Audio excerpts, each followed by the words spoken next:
Okay.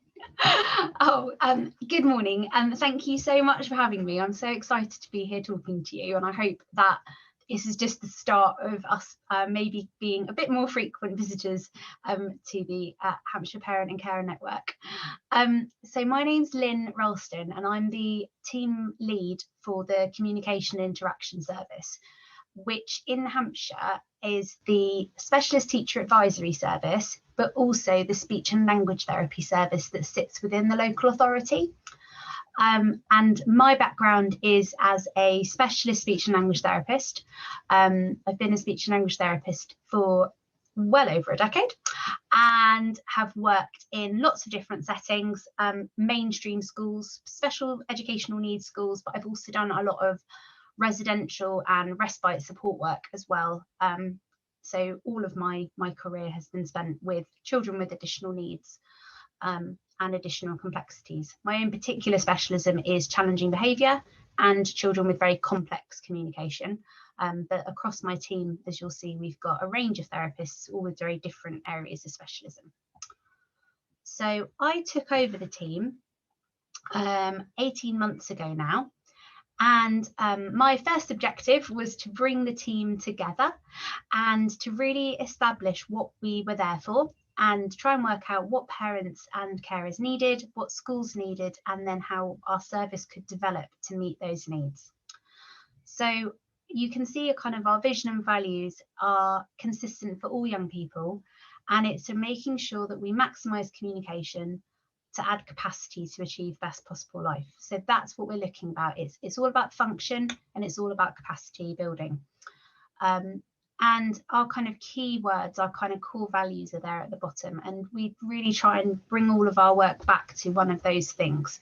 So we try and build on one of those elements with the children that we're working with, or when we think about how the service structure is going to change, or how we work with our service users, families or schools.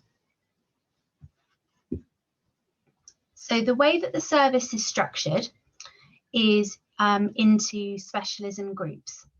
So as you can see, we've got specialist speech therapists and specialist teachers, and they have different jobs.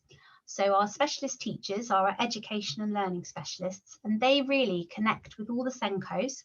So there's a teacher for every named specialist teacher for every mainstream school. And we send out half-termly emails to our SENCOs, so they know kind of key strategies to be thinking about that half term. They know how to get in touch with us, and it's a referral system for young people with education and healthcare plans. Okay, and our teachers really are our key professionals to support SENCOs and school staff into integrating things into the day-to-day curriculum. Okay. We have an occupational therapist in our service. It's a new appointment and it's very exciting. And they're there primarily to work on our sensory integration provision. And what we're looking at the moment is how that works. That's primarily referred into via the SEN team. So caseworkers will be able to access a specialist occupational therapy support or assessment for children that need it. And then we have a team of speech and language therapists. So our team of speech and language therapists is enormous. And we have specialists in different areas of clinical relevance to the children that are across the county.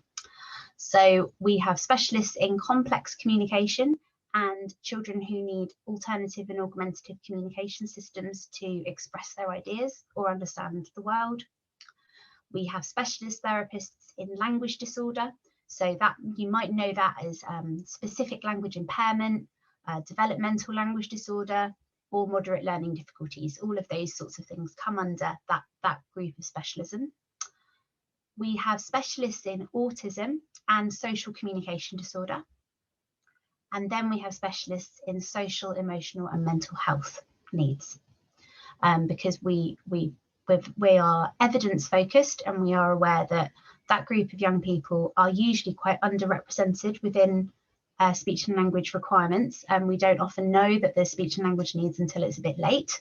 So that was why we've really prioritised our specialism development in that area. So all of our SEMH therapists have got additional training in speech and language therapy techniques for children with complex trauma, attachment requirements, and there is also people with counselling skills within that team as well.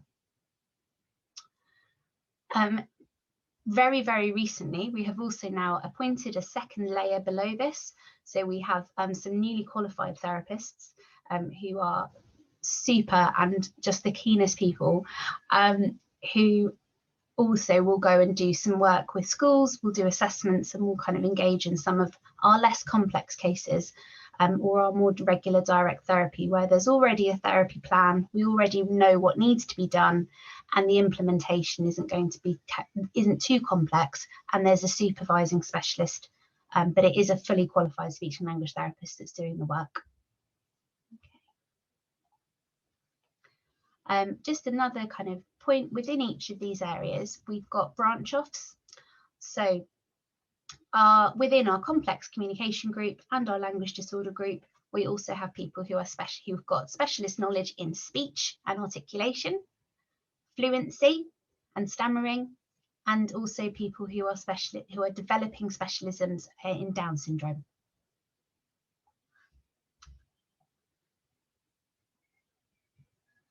So our service provides different strands, and we cover mainstream schools and colleges, special schools. We also provide SEN specialist support, so SEN caseworkers and local area managers can commission a certain amount of work from us directly. And we also support some aspects of sold service. So that means that schools can buy top-up services from us if they feel they need to, or they want a bit of extra support. That's the least amount of work that we do, because we find we're very busy doing all the other things. So we don't often have the opportunity, but it's something we're trying to develop. So we're just going to have a look at each of these services in turn. So our mainstream service is where our teacher advisors and our specialist speech and language therapists sit together.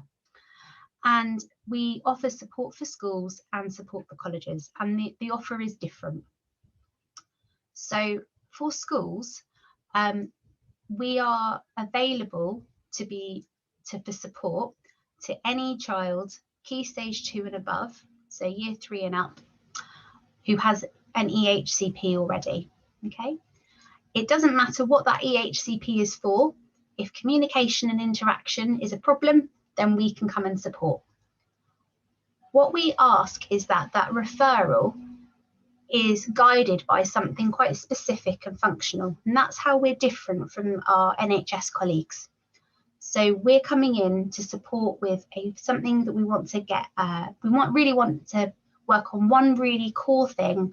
So it could be sharing their ideas in an English lesson, or recording their stories better, or it could be that they really need to be able to share their emotions or make friends. So we've got an aspect of something in mind that we really think is going to make a big difference to this young person's well-being overall, and that's what we'll go in and try and work with. Now, sometimes we need to assess a young person first. So we might do a full language assessment or social communication assessment initially, and then from that assessment we will pick out one of those goals. And what we've changed the service now to do is try and engage with our parents and carers more, so that after those assessments, rather than getting sent them in the post, we would offer a handover meeting, so either face-to-face or virtually like this, where we can go through that report with you and talk about the impact of those findings, and actually try and establish what the goals are that are going to be helpful at home as well as at school. So in addition to that kind of more direct input, we also give, as I've said, we have half-termly contact from our specialist teacher advisor. We give support guides and toolkits out to make sure that the things that get recommended a lot in reports actually make sense to the person that's trying to deliver them, and that we can give signposting to really good sources of advice. And we can also remind people about our training and SaLT services, that if they want to access, they can. SENCOs request additional support topping up, and we talked a little bit about what that focus is, and they use a request form. And all of the SENCOs have got that form and know how to get hold of us if they have mislaid it. And support can be provided up to kind of half-termly visits before we need to get SEN involved. So we tend to try and do what the child needs. So again, a shift in from the service has been, rather than having planned contact at certain points of the year, irrespective of what's going on with the young person, if the young person's having a tricky time, we might give more support and do maybe weekly visits or fortnightly visits to get things going or set up or stabilised. And then we might reduce that for a little while to give things a chance to bed in and get and practice, because we also know from evidence that throwing too much in one go at once can get really overwhelming and then nothing really works correctly. Whereas actually focusing on one small step at a time and giving a good chance for things to have a settling in and bedding in period, as long as there's follow-up, works really well. And our SENCOs get the consent from you for us to do that visit and to then be involved. So they do that rather than getting referred and then not knowing why you've been referred. Again, we've just shifted that process so that parents are involved and carers are involved at the start rather than at the end of the process, which makes a lot more sense to me. Our colleges don't have the same level of input, but they can, similar to mainstream schools, request support for their students who've previously been on caseload with us. So again, any child within a young adult with an EHCP with a designation of speech, language and communication needs or autism and social communication needs. And the new way of working that we're looking at with our colleges is focusing on allowing them to refer, but also we're trying to work on, again, thinking about what young adults need from a speech and language therapy service. And actually that is more around independence, understanding their difficulties and how to manage those in a functional way. So something we're quite passionate about is making sure that young people are empowered to use access to work, for instance, or declare that they've got a developmental language disorder or autism, and ask for the right sort of supports when they go for employment or when they go for interviews. So there's a lot of help that's out there, but sometimes our young people can't access that help because they don't know how to ask for it properly. So that's one of the things that we're thinking about focusing on with our college provision, just trying to think about the life skills that are going to be really useful for our young adults.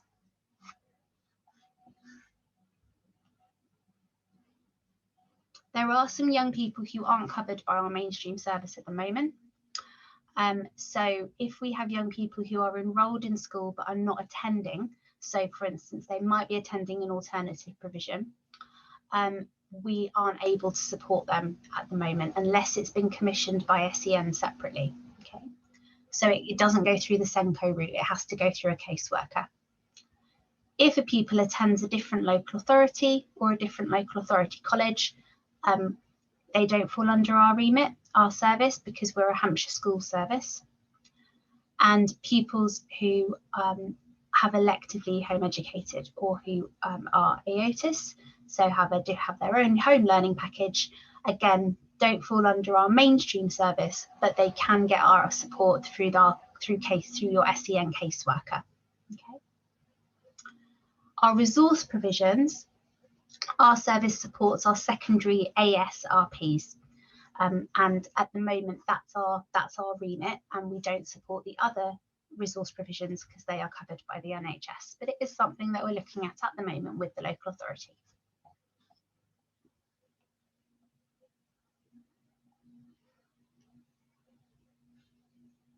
Thinking about our special schools, so our special schools have got a slightly different provision, and I'm just going to go across one slide and then back again.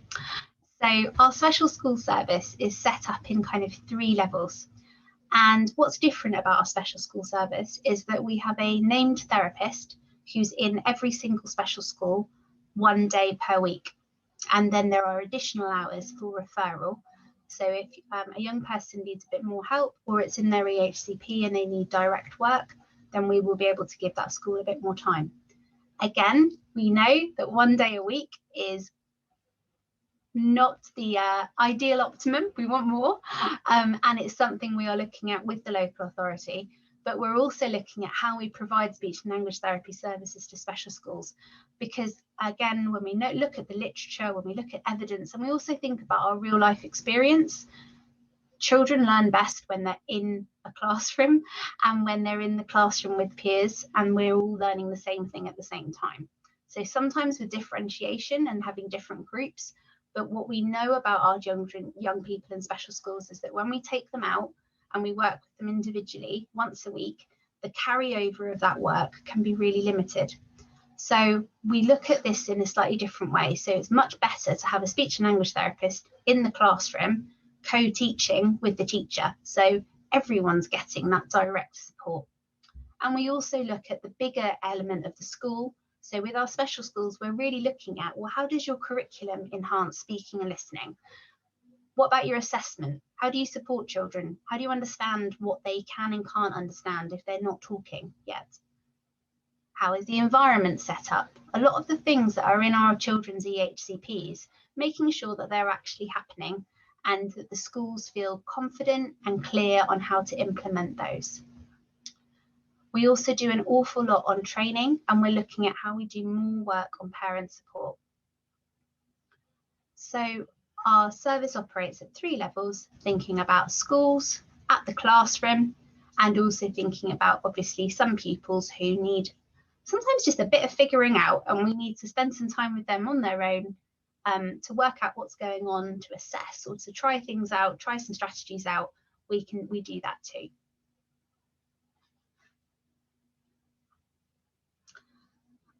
So we've talked about the provision, and we've talked about how in special schools they can access more therapy from those specialists if it's appropriate. So for instance, in one of our SEMH provisions, we have a young man who has very complex speech.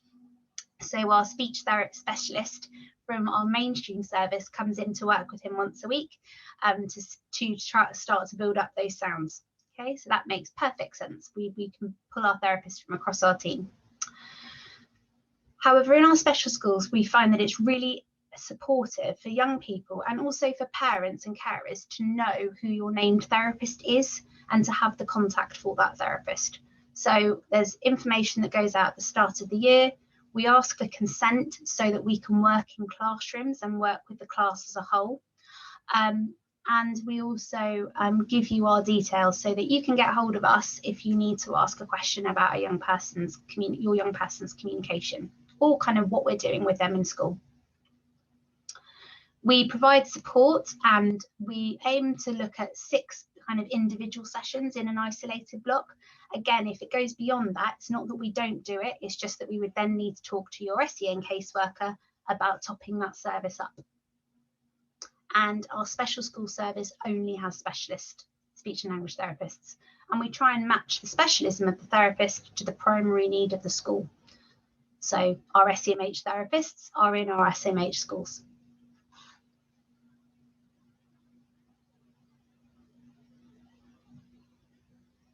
And then finally, we do what we call our SEN commissioned work. So I've talked a few times about when we get your caseworker involved, or where your caseworker will ask for extra support.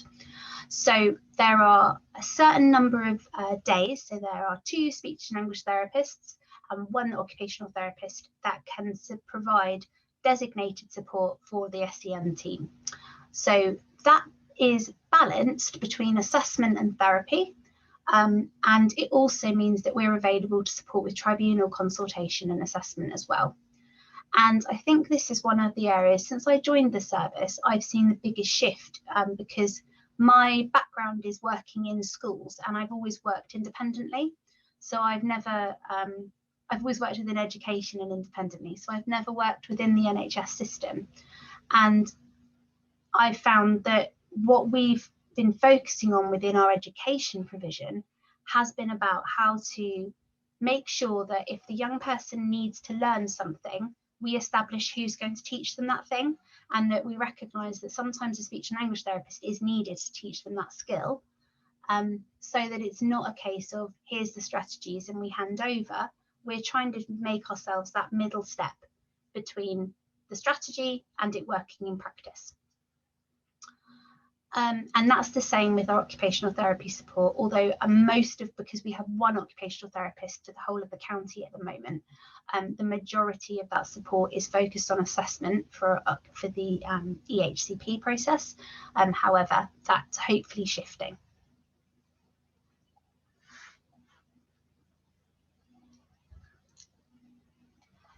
And in addition to kind of our core services, we're also really working on building up joint working partnerships with our NHS partners. So we have different tiers of support, engagement. So I meet with the NHS leads, the SaLT therapy leads, each half term. And we have case discussions, but we also think about operationally how we can work together more efficiently. And we are at the start of that process, but I do feel like we are making really good headway in terms of making sure that how the two services work alongside each other is clearer, is making sure there's no gaps in that service, and that we are also, it's really harmonious so that children can move between those services without it being a disruption in their care. Which I know has been probably the biggest challenge in terms of parents' perceptions and carers' perceptions of feeling maybe sometimes like you're stuck between things, not really sure who it is that can help you.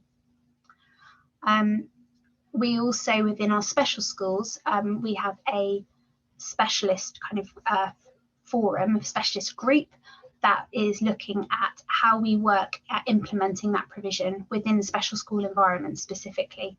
And that's looking at therapies as a whole, not just speech and language therapy. Our therapists are also link up more frequently now. So we're starting to have sort of sharing of names and making sure that we know who the contact is for the area. So if we don't know the answer, we can find out. And we use the SaLT therapy service pack, and we use the SaLT therapy service helpline probably as much as parents, carers and schools do, to be honest, to make sure that we've got open referral and we've also got really good information sharing. So that's our service. I've put my name at the bottom, but also my the assistant lead, who is Louisa Gray. So she couldn't be here today, but she manages the majority of our referrals, and she is always on hand and always knows everything about how everything works. So I put both of our details there. So if you ever wanted to have a chat about the service, find out a bit more, or you've got a question, please don't hesitate to get in touch with us, and we will be on hand to answer. And now I will stop sharing my screen so that I can see everyone, which is much more pleasant than talking to the screen, and see if you've got any questions. Lots of bits and pieces coming in for you, as you might imagine. I'm just trying to organise myself with the different bits and pieces. Just trying to work out how I stop sharing. You should just be able to, if you hover somewhere, there should be a stop. Otherwise, I might try and start, and that might just stop it. Yes, that we might need to do that. I'm not. It's fun. Yeah, it's a funny view. Oh, now I've shared my email with everybody, so that's great. There we go. Oh, good fun. Lovely. Yeah, I don't think I can stop yours without effectively butting in and interrupting, you see. So no, lovely. That's fine. As long as I'm not sharing, then that's great. Yeah, I can see everyone now. That's much better. Yeah, it's nice seeing some faces. You're all welcome to have your cameras on or off. It really doesn't matter. The only people who get recorded are those people who are actually speaking. So if you do fancy interrupting, you'll end up on the video. Right, let's see. I've got lots of bits and pieces coming in. Please do continue to do that. I'm going to start with the bits and pieces I've already got. So, and apologies, Lynne, occasionally when I'm busy transcribing questions, I miss you answering one of these already in the presentation. So apologies if I ask you to answer a question that you've already answered. Not a problem. Can parents self-refer to the service? So currently, they can't, as in there isn't a direct route for parents in. However, what you can do is refer through your SENCO or your caseworker. So if you're a parent or carer of a mainstream young person, you go through your SENCO. If you're a parent and carer of a young person in a special school, we suggest you go through your class teacher, because they'll know who we are, or email us directly because you'll have the therapist's email address somewhere. And if your young person isn't in a setting at the moment, then go through your SEN caseworker. And you did say, didn't you, if somebody was being electively home educated or in that they weren't, those particular individuals weren't currently covered by the system? Not by our mainstream service, yeah. No, but again, so they can be referred for support via your via the SEN caseworker. Okay. Can we, as parents, ask our son's new school give speech and language therapy to our child? His EHCP is in an overdue draft position currently. Can you just read? Sorry, can you just? Yeah, the question is really, I think, from the parent: do they need an EHCP in order for the school to provide speech and language therapy? Okay. So in order to access our service, yes, you do need an EHCP because we're the local authority sort of top-up service. In order to access speech and language therapy services generally, no, you don't need an EHCP. That's where our SaLT NHS partners come in. So if you feel like you need a review or you need help from them, or things need to be looked at again, then there is a SaLT helpline number, which Sarah, I don't know if it'd be helpful for me to just yeah, if you pop it in the chat at some point when you've got a second. Yeah. And they're kind of there to help. Sometimes if you're at draft stage, then and it's clear that work will need to be commissioned from us, then sometimes that commissioning can start early. And that, again, that's just a question to ask your caseworker, and they'll be able to, if they're going to refer to our service, they might be able to start that off, or at least let us know who they are, so we can think about making sure there's space for that young person. I think, therefore, when you're going, the answer to this one is similar. My son has been diagnosed with development language disorder after the EP through school recommended a language assessment. The school have decided not to arrange therapy. How do I ensure my son gets the support he needs? We're currently going through the EHCP process. Okay, so the first thing to do would be go back to SaLT, because if they got that diagnosis from a language assessment, then the therapist that made that diagnosis will have hopefully made some recommendations. I think, I haven't read it out, Lynn, sorry, but I actually have an extra piece of information. It was a private assessment. Okay, then yes, they definitely should have made some recommendations. All therapists should make recommendations for how to support. So what I would advise is that you go back to your son, isn't it? Yes, I think so. Yeah. Yes. Go back to your son's school to start with and say, here's the report, here's the recommendations. You don't have to get a speech and language therapist, but how are you going to implement these? And then, because the school have to still implement those recommendations, and a lot of what speech and language therapists recommend isn't stuff that necessarily needs to be delivered by us. Sometimes it's actually counterproductive. We're not the best people to be doing that input. It needs to be done by the teachers, by the learning support assistants in the classroom all the time. So the school have to tell you how they're going to implement that work.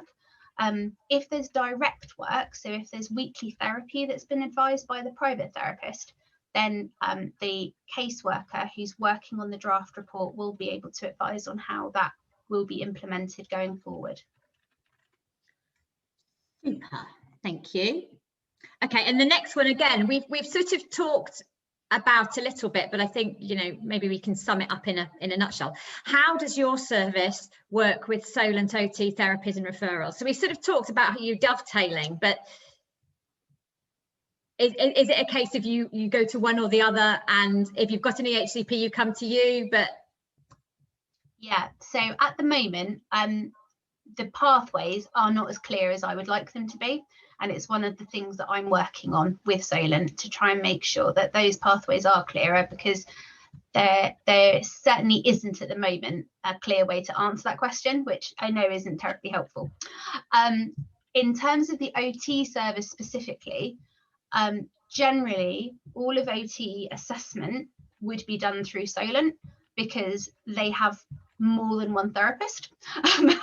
And our OT therapist tends to be used when the SEN caseworker or parents, as part of the EHCP assessment process, feel that additional assessment in sensory work is needed.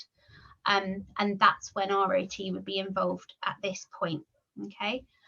What we are trying to firm up and what we are looking at the moment is a sensory, what I'd like to develop is a sensory pathway, because what I feel is missing is a route around sensory support. I think sensory is a very kind of big word, and we all use it, but I'm not sure everyone's always clear on what it means and who does what. And sometimes that can, even as a therapist you're not an OT, I would feel nervous sometimes about trying things just in case it goes wrong, because it seems like a bit of a grey area.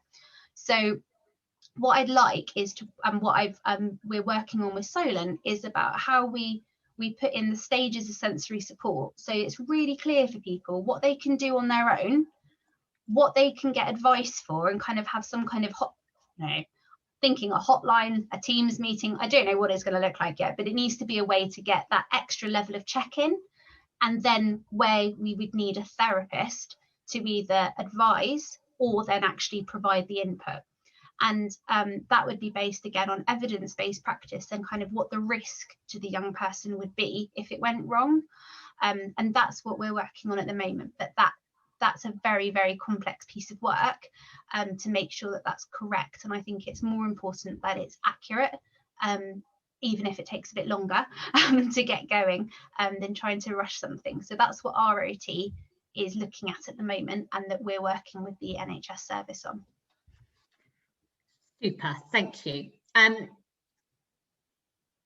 This was a check-in, because I think we answered this. Am I right in thinking that you said that resource provision, the question here was about Robert Mays, is provided by NHS SaLT rather than yourselves? Robert Mays is an autism provision, I'm correct, I think, yes. Yep. So no, that's provided by us. Oh, okay. So it's not all resource provision. We have 4 AS secondary resource provisions that we currently provide the support for.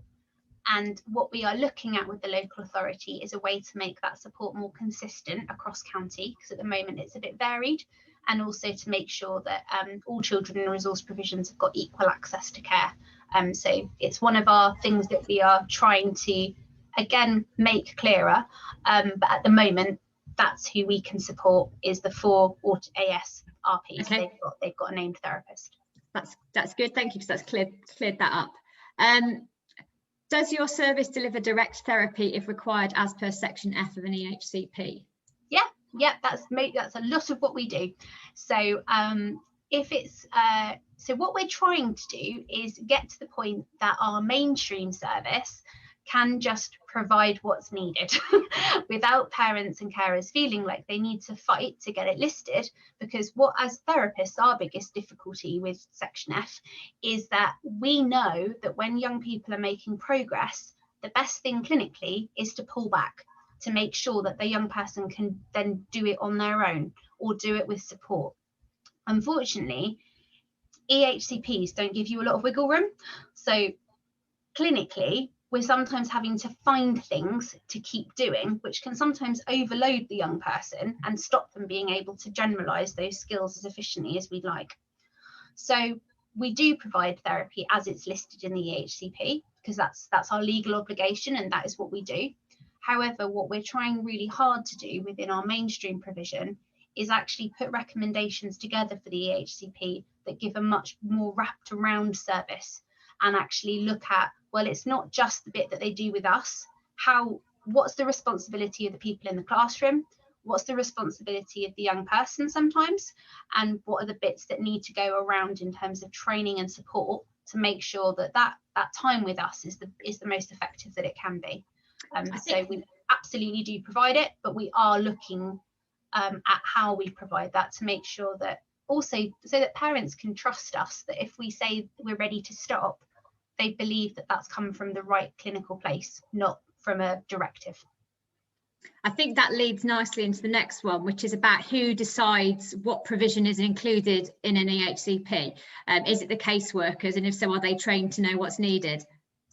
Yeah, that's such a good question. And I think it might be that it's helpful for a caseworker or one of our locality managers to come along to one of these meetings and do something similar to what I'm doing to find out a bit more about the process. So yeah, I mean, that would be perfect to do something like that in one of our Meet the Send sessions, which we do one Friday a month. That would work really well for that. So our sorry, I was going to say our caseworkers don't make the decisions. Okay, so our caseworkers take all the advice that different professionals have put together, and then they kind of they filter that advice and make sure that it's succinct and in a plan that's going to actually work in the classroom. So that's where it gets complicated if you've got lots of different professionals who were saying different things, or you've got people like 4 speech and language therapists who were all saying almost the same thing but not quite. And that's where I might come in. So as the lead of the service, I don't have a caseload. So what I can then do is offer impartial kind of guidance as to how maybe those 4 reports that to a layperson look completely different, where they overlap, where they cross over, and how to wrap that into a plan that actually is deliverable and effective for the young person as well. Super, thank you. Are the therapists trained to understand how dyslexia affects communication and interaction? Yeah, they are. So all speech and language therapists have a certain level of similar training, and within our training, we cover the impact of communication disorder on literacy, and we also look at the very, very early development of what we call phonological awareness, which is one of the key aspects of difficulty in people with dyslexia. So dyslexia itself isn't a language difficulty, and they are different diagnoses. However, they do cross over. And what we're trained to do is identify the bits of the language of the dyslexic profile that might also coexist with a language disorder, or might be pure dyslexia, but we can offer toolkits and suggestions, or actually there's no language impairment and it needs to go to a specialist in dyslexia. So one of our specialist teacher advisors is a specialist teacher for dyslexia, and they give us a lot of input around that. But to be honest, if you've got pure dyslexia and no language needs, the speech therapist is not the person you need to be seeing. It's about someone who's like knowledge base is just really, really rich in dyslexic supportive strategies. But where we can help is when it's either a bit muddy and we're not sure which one it is, or if it's a crossover of need. Okay, super. What's the new way of working in colleges for September 2021? Was that something mentioned on the slides? Yes, it was.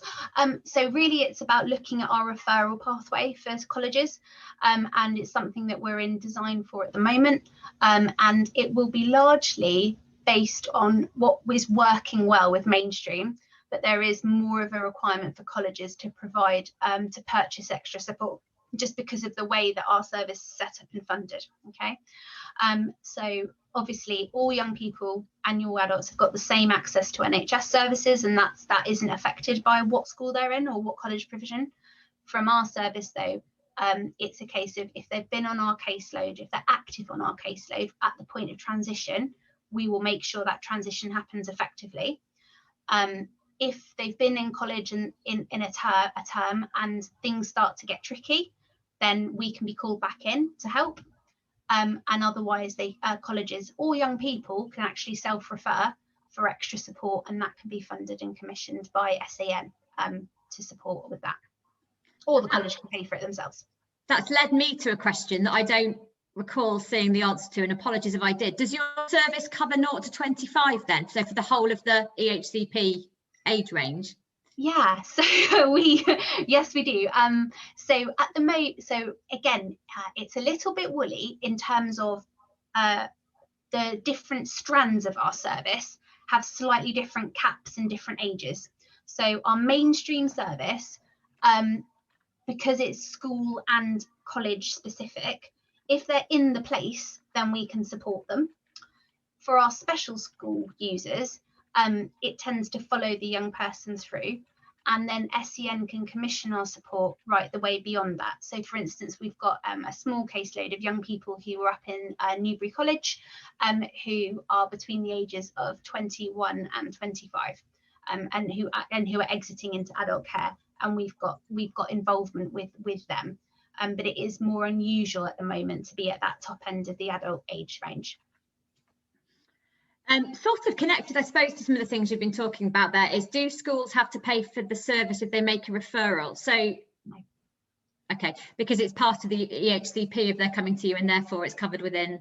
So no, it's because so I haven't worked in Hampshire very long, actually. I used to work in Bournemouth, Poole and Christchurch, but one of the things that Hampshire's chosen to do with its high needs funding and with as part of its Children's Services Fund is to make sure that there's an in-house therapy service, which actually I think is a really positive thing about Hampshire County Council. Like, it's a good use of spend. So because Hampshire have done that, that's how Hampshire are choosing to spend that money. And they've chosen to not make that a chargeable service to schools, so they can access us under that criteria. Right, I've got a couple that are a little bit more specific. So we are currently going through the EHCP application. Son is mainstream. At what point can the SENCO refer? Is it only when the EHCP is approved? And I know you've slightly covered that. He was refused an OT assessment on the NHS, so paid for a private one prior to the EHCP application, and they have recommended a full speech and language assessment to understand issues around the processing of information and difficulties in this linked to challenging behaviour. How can we access your services to make this happen? Yeah, that sounds like one that your caseworker would actually probably do a referral to our service to get the assessment as part of your EHCP assessment. That would sound really appropriate. And if so, our challenge at the moment is our service is really full. As you can imagine, we get a lot of referrals, particularly since we've changed the way we're working. It seems to have been much more responsive to people's needs. We are looking at trying to increase our service. That is what we are working on at the moment. But essentially, if the need is identified, then the caseworker will help find someone that will do that assessment, and they will come to us first. Super, thank you. And I've got another one again with a little bit of detail. In a mainstream school, can you see my son who's in year 4 and is waiting for an EHCP? I don't think I'm getting the same one, no. The SENCO is referred to speech and language, but we're told he wasn't eligible because he can speak. He needs communication and social autism referral. He struggles to understand language and write. Struggles to understand language and write, but can read and write. Okay, so he struggles with written language, and this is not reflected in his understanding. Is this something you can help with?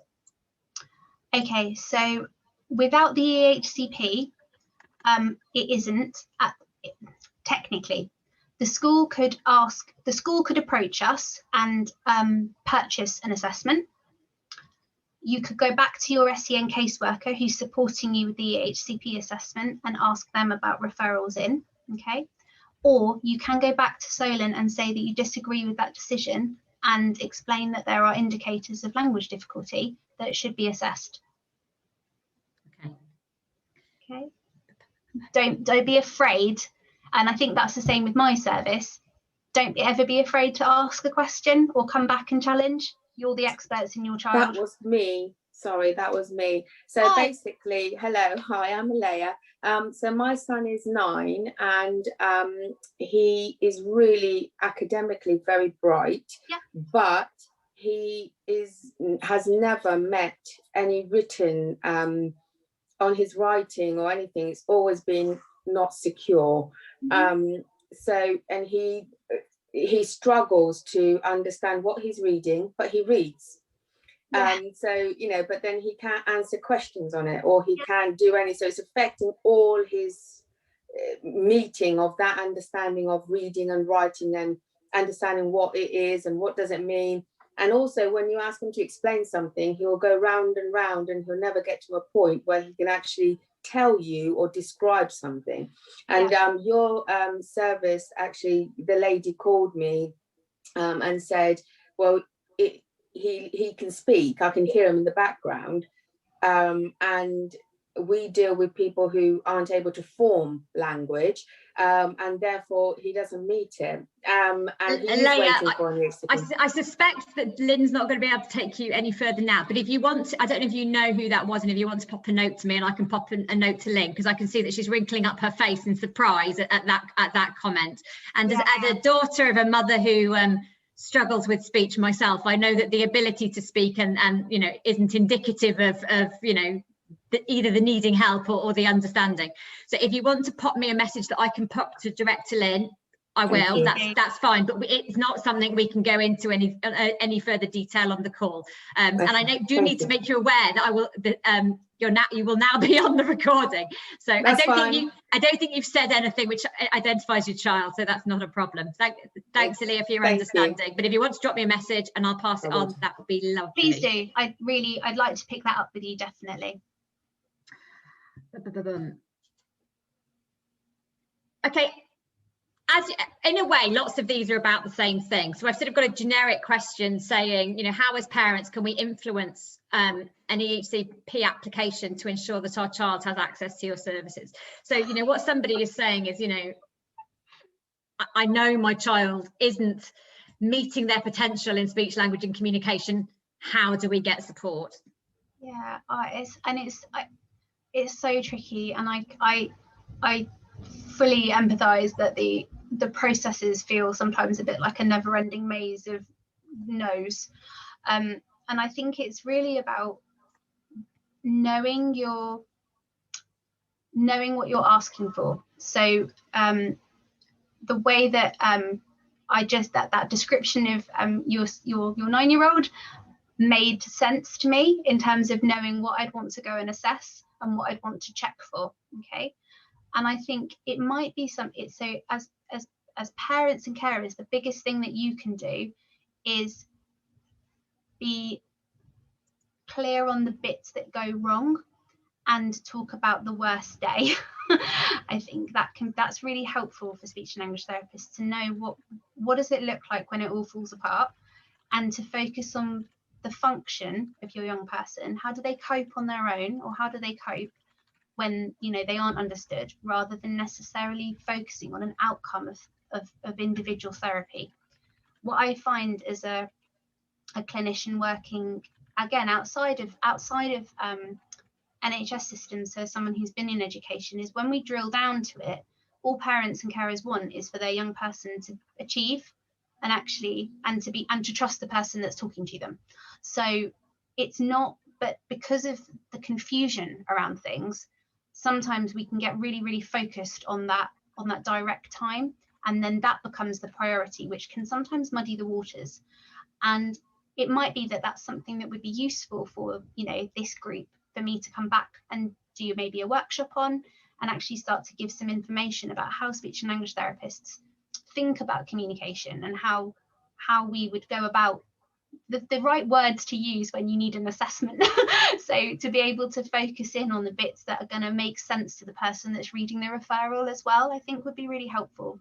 And for instance, I did at my last setting, we actually did a 12-week accreditation with a group of our parents, and they found it really empowering. So we gave them the same training that we would give our LSAs or our teachers in supporting communication, because like I say, you're the experts in your child, so why shouldn't you have the same knowledge and the same input at the same level as the people that are working with them during the day in school? And those are the things that I'd like to work with this group on, actually, if that's okay, to work Absolutely. out how I think that's really interesting, actually, as a mum of a daughter whose speech and language and communication is probably her biggest area of need. I never see what a therapist does with my daughter at school. So, you know, it's hard to know how to support your service at home because I'm not seeing it. So actually that's really, really interesting. Okay, switching to sensory just for a second. What sensory level will the OT be trained in by December 2021? I don't know the relevance of the date. Was that in the slide?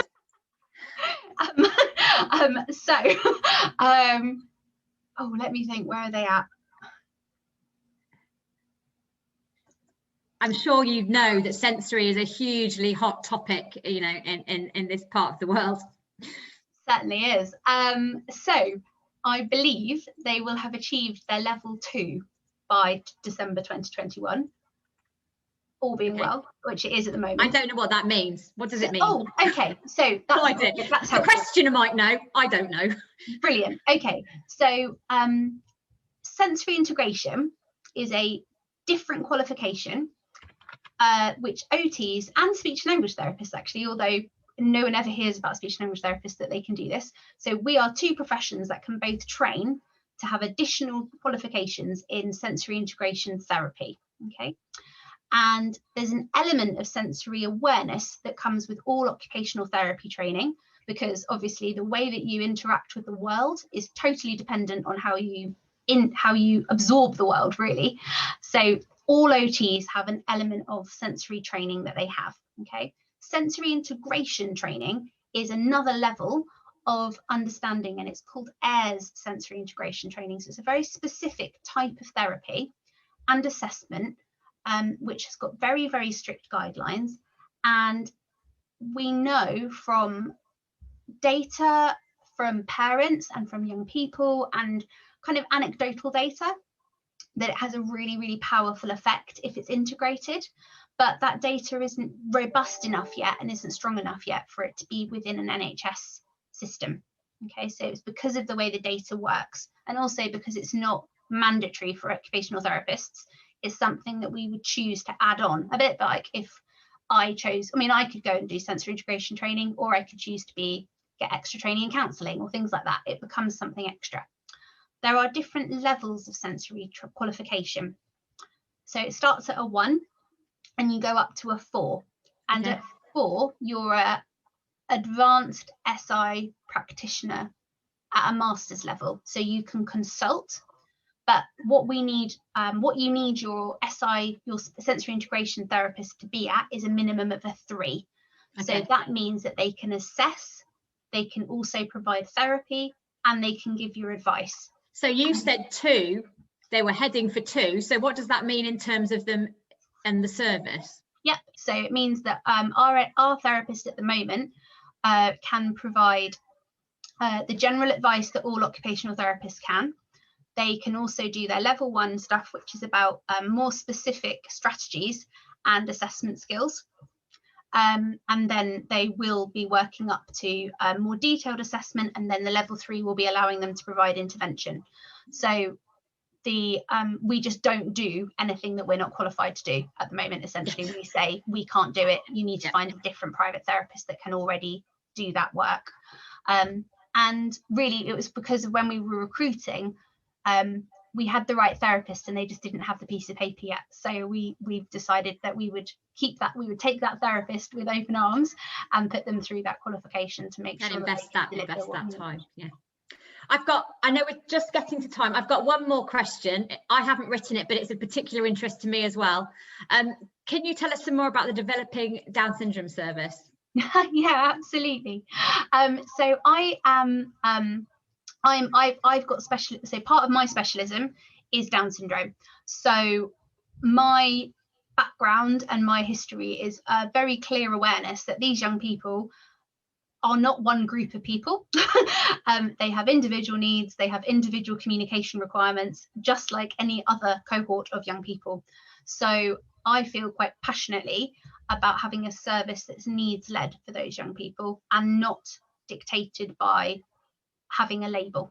Okay, so one of the things that I've looked at within our service is we do get a lot of referrals for young people with Down syndrome. Previously, under the old structure, we didn't support those young people at all, which I wasn't happy about. So that's why we changed that a little bit. And it was also about making sure that the service that we would provide would be, again, functionally led, because the other thing that can happen with our young people with Down syndrome is we've got so much evidence that says that they can respond so well to therapy. But again, like all therapy, if it isn't integrated properly, it doesn't work. It will work in that moment, but it will not generalize. So, and as the young person gets older, we know that a young person with Down syndrome will go through different phases of development, and we know when things are likely to accelerate, when things are likely to slow down. We know when to look out for certain comprehension difficulties. We've got so much information, but we're not applying that into our service yet.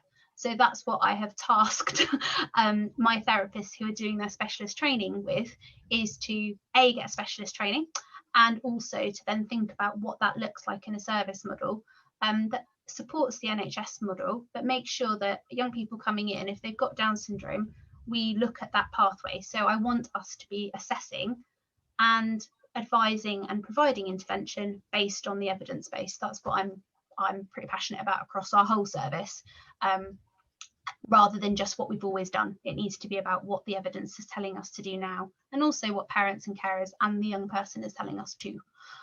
That's really important. So that's just created one more question as a question from your answer, apologies, which is when you say specialist training, who are you going to for the training? Yes, so we're using Symbol UK. We are getting the extra, so the advanced speech and language therapy qualification via them. So my training was a long time ago, so I wasn't with them. I got mine through the Down Syndrome Association, because they used to do their 4-day specialist SaLT course, which I went on, and then had my follow-up. But because that doesn't run anymore, we are using Symbol, and we also have really good links with the Portsmouth Down Syndrome Centre. So we are developing kind of a bit more of a network with the therapists in the area who already work with our young people, so that we're well connected and making sure that we're all giving consistent information as well. Super, thank you. And I think we've managed to answer a quite comprehensive list of questions, so thank you very much. That's all right. Thank you very much for your time. You know, it's really interesting to hear from you and to sort of hear those different bits and pieces and how the service is developing. You know, everyone's here because their child or young person is, you know, is engaged in some way with either with your service, or they feel they should be. So it's fantastic to have somebody come and talk us through it and explain those bits and pieces to us. So everyone on the server, what we will do is we'll stop the recording in a second, and in either later today or another day we'll put that recording up on our Facebook channels. It's great because you've got the slides and you've got Lynne talking through and those questions answered, so it's a really nice resource. I hope that I will see some of you at get-together sessions in the not too distant future. All of our sessions can be found through our events page on our website. I think the links are on there as well. Do come along. It's a really good opportunity to just have a chat with other people that get it. And, you know, maybe, sorry, Lynne, have a rant about, you know, whatever is happening. But actually, it's really nice to have the opportunity to do that with other people that get it around the table. And quite often, actually, somebody can point you in a direction which can be really helpful. So I love those sessions. They're really great. There's all sorts of other really good stuff going on at HPCN at the moment, so have a look for those. I'm going to stop the recording and